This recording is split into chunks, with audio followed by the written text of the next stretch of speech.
사실 지금 VIPTV를 시청하시는 분들께서 가장 궁금해하실 만한 질문인데요. 내년 시장 어떻게 보시나요? 저는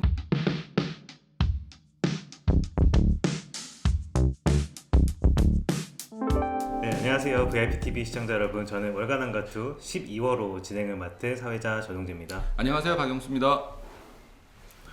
네, 이번 시간에는 올해 증시 결산 그리고 내년도 전망에 대한 부분을 본격적으로 좀 다뤄볼 건데요. 본격적인 시작에 앞서서 저희 펀드 성과, 지난달 성과는 어땠을까요?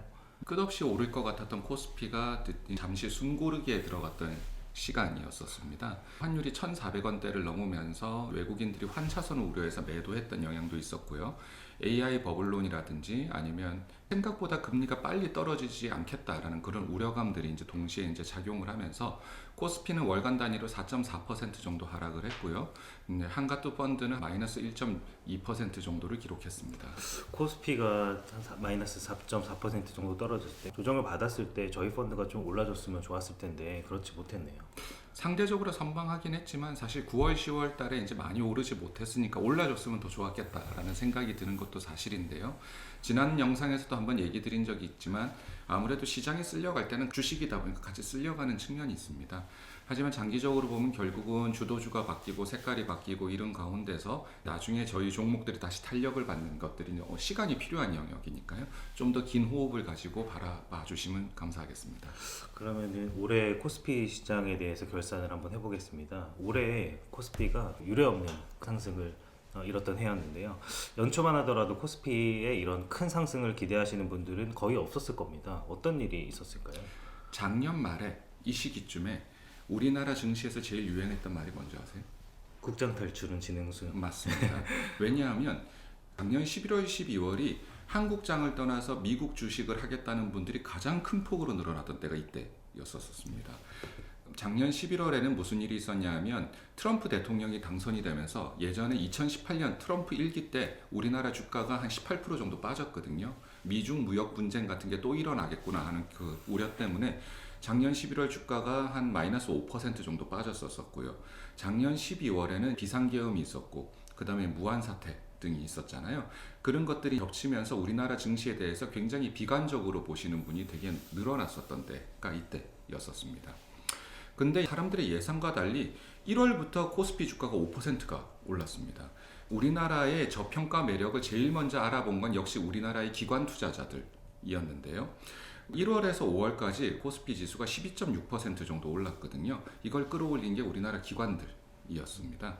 그러고 나서 6월부터는 시장의 색깔이 좀 바뀌기 시작했는데 이때 증시를 주도했던 세력이 6월부터 10월까지는 외국인들이었습니다. 6월에서 7월은 한 20% 정도 올랐는데 이재명 대통령이 당선되고 그때 대표적인 공약이 코스피 5천 이런 거였다 보니까 그런 것들을 바라고 들어온 외국인들이 갑자기 늘어났었고요. 9월, 10월에는 디엔 가격이 오르면서 우리가 바라봤던 그런 코스피의 급등, IT와 초대형주 위주의 급등이 이제 나타났던 때가 그때였었습니다. 그 상반기와 하반기에 코스피를 끌어올린 매수, 제가 말씀하신 것 좀 달랐던 것 같은데요. 상반기, 하반기 시장의 색깔도 좀 많이 달랐던 것 같습니다. 어땠을까요? 매수의 주체가 달랐고 이유가 달랐고 그로 인한 색깔이 달랐습니다. 실제로도요. 연계금이 주도했던 1월에서 5월까지의 증시는요. ADR이라는 지표가 있습니다. 어드밴스 디클라인 그날 레이셔인데요. 하락 종목수 대비 상승 종목수 비율인데 상승 종목수가 하락 종목수보다 1.5배 정도 더 많았습니다.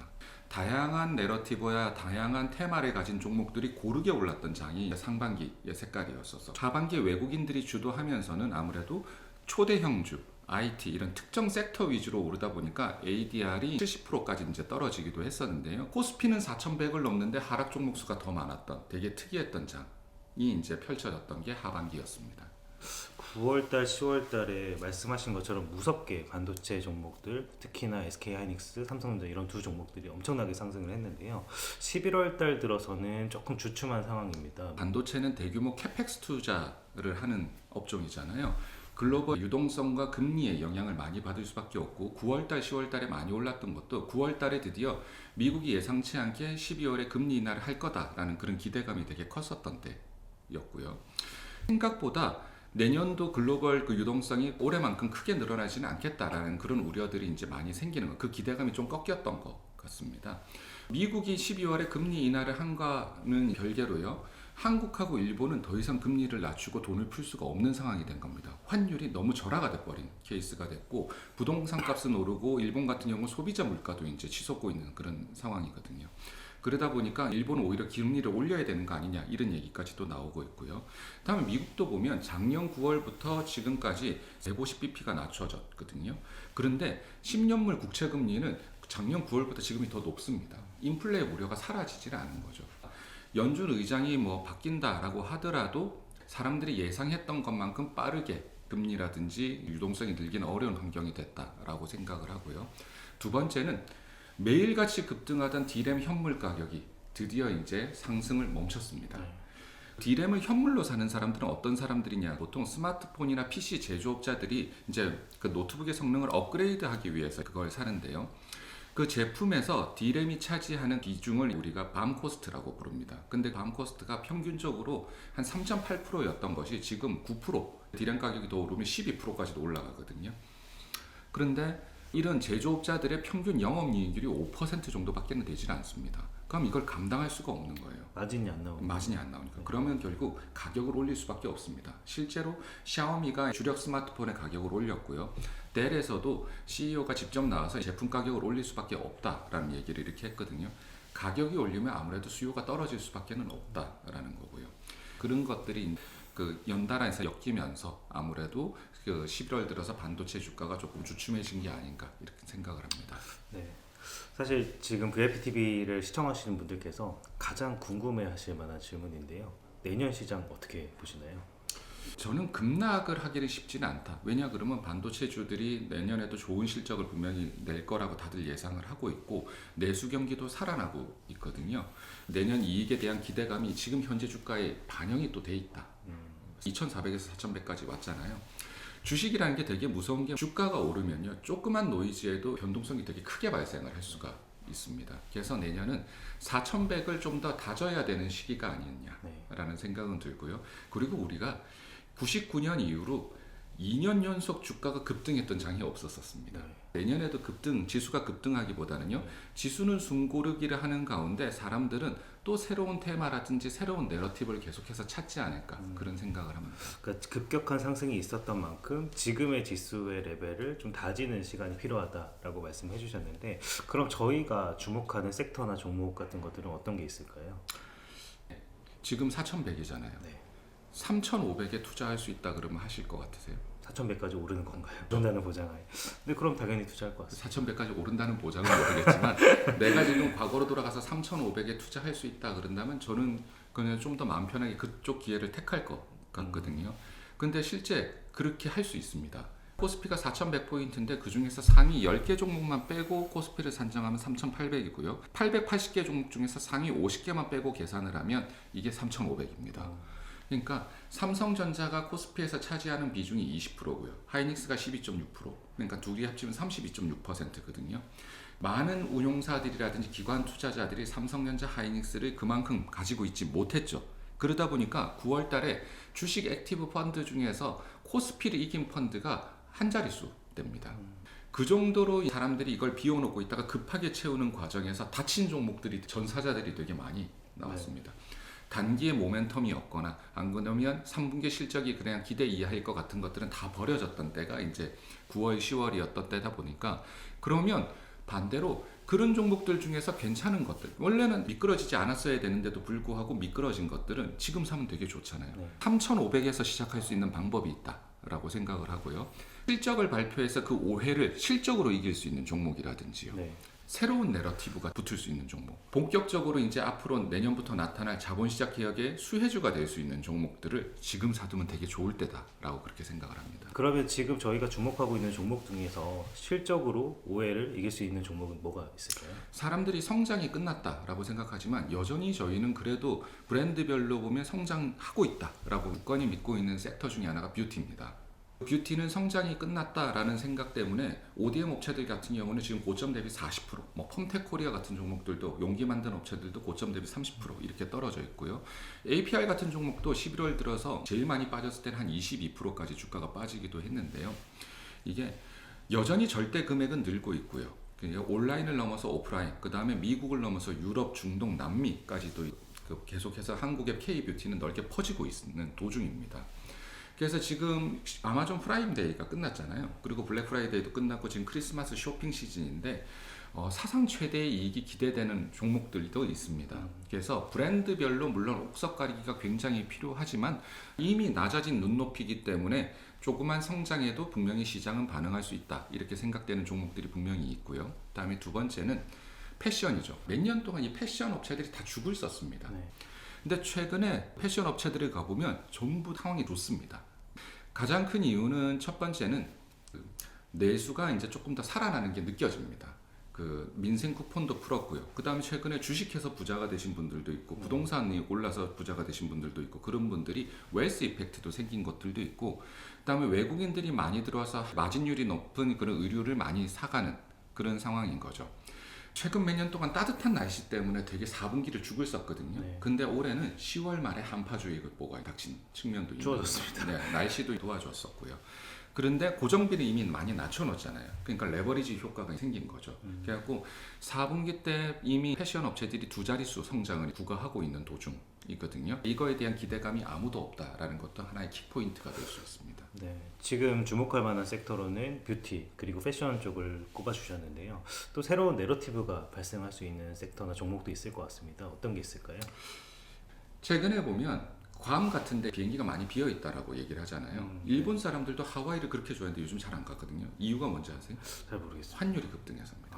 환율과 물가가 급등해서 불과 2년 전에 갔던 호텔이 지금 원화로 계산하니까 2배가 된 경우들이 있습니다. 네. 그러니까 부담이 확 늘어나는 거죠.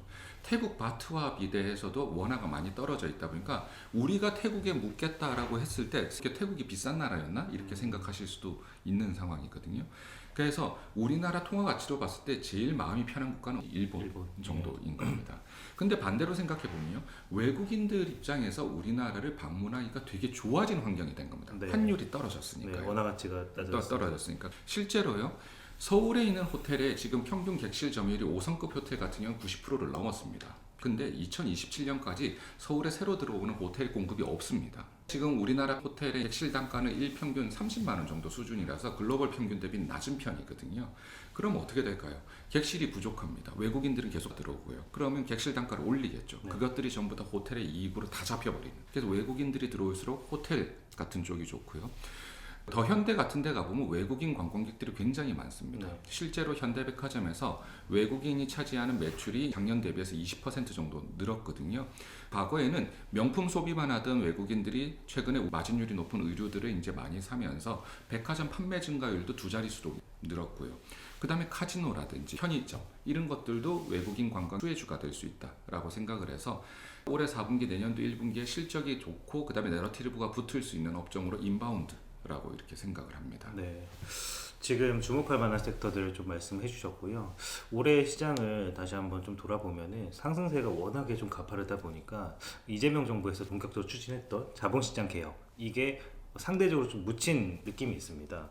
이런 가운데 자본시장 개혁은 지금 어느 단계까지 와 있고 내년 또는 앞으로의 시장이나 기업들의 어떤 변화를 가져올 수 있을까요? 개인적으로는 안타깝게 생각을 하는 게 만약에 자본시장 개혁을 했고 그 자본시장 개혁의 동력이 되는 종목들이 올라서 코스피가 4,100이 됐다면 질적으로도 굉장히 좋은 상승이었을 것 같은데 건강한 상승이겠죠. 안타깝게 자본시장 개혁과 별개로 사실 반도체주 위주로 올랐거든요. 아직 이런 종목들은 본격적으로 오르지 않은 상황이다. 그렇지만 자본시장 개혁은 지금 현재 거의 마무리 단계입니다. 지금 자사주 의무 소각이라든지 아니면 의무 공개 매수 제도 정도 이제 남아 있는 상황인데요. 그렇다고 하더라도 사람들이 착각을 해서는 안 되는 게 야 이제 이런 법안이 됐으니까 자사주 많은 기업 사면 되겠다. 분리과세 됐으니까 그냥 배당 많이 주는 기업 사면 되겠다. 이렇게 생각하면 굉장히 1차원적인 생각입니다. 저희가 오랜 투자의 경험상 주가가 오르는 건 어떤 종목이냐면 같은 자사주를 들고 있더라도 소각을 하는 기업과 소각 의지가 없는 기업은 주가 차이가 확연하게 드러나고요. 그 다음에 비슷한 주주 환원율을 가지고 있지만 이걸 전부 다 배당만 하는 회사랑 주가가 낮았을 때 영민하게 자사주 소각과 배당을 병행하는 회사는 주가 차이가 확연하게 이제 드러납니다. 저희는 투자자의 눈높이에서 투자자들과 소통을 하면서 영민하게 주주 환원을 할 수 있는 회사들이 그래도 재빠르게 주가가 오를 거라고 생각을 하거든요. 이미 수십 개 종목에 대해서 이런 작업들을 하고 있습니다. 회사들이 주주 환원 계획을 발표하면서 우리 회사 펀드의 이제 수익률을 높여줄 거라 저희는 그렇게 기대를 하고 있습니다. 네, 말씀하신 대로 내년에는 뭐 오해가 해소되는 종목들, 그리고 새로운 내러티브, 그리고 자본시장 개혁, 이런 것들이 저희가 가지고 있는 종목들의 주가 상승에 좀 새로운 동력이 되면 좋을 것 같다는 생각을 합니다. 각오가 있을까요?